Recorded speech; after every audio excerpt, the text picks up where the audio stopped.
School में पानी गिरावत रही सखी हो फूल में गई पढ़े कमकुआ स्कूल में पानी गिरावत रही सखी हो फूल में कहले हसरज कविता पढ़ावा कहले हसरज कविता पढ़ावा तो हंस देनी हम भुला के दादा मारे निहुरा के तो भागी चिल्ला के दादा मारे निहुरा के तो भागी चिल्ला के गई रही पढ़े तमकुआ स्कूल में पानी गिरावत रही सखी हो फूल में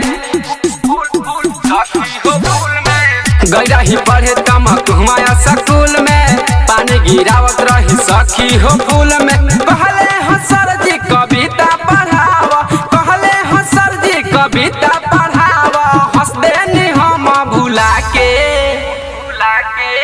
दादा मारे निहुरा के तो भागी चिल्ला के दादा मारे निहुरा के तो भागी चिल्ला के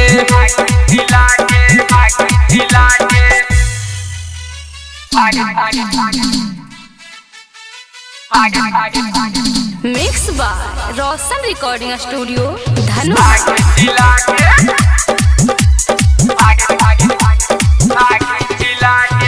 पढ़े के लूर नहीं रहे सखी बड़ा भइल रहे हमर दुर्गति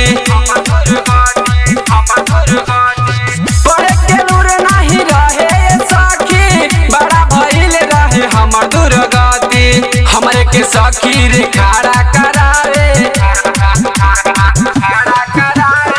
हाथ में लेके उ डंटा डोलावे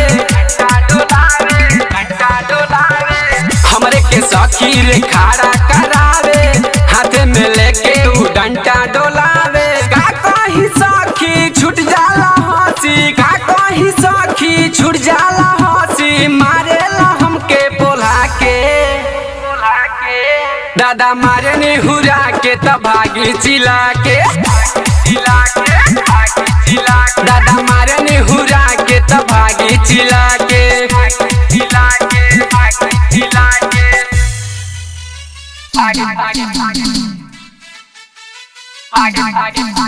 mix by Roshan recording studio Dhanu.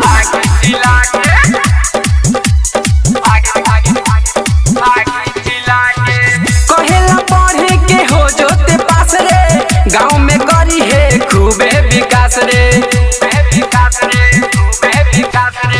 कहेला पढ़े के हो जोते पास रे गाँव में करी है खूबे विकास रे राजेश रंगीला से का हम बताई पवन मुकेश पहोला कराई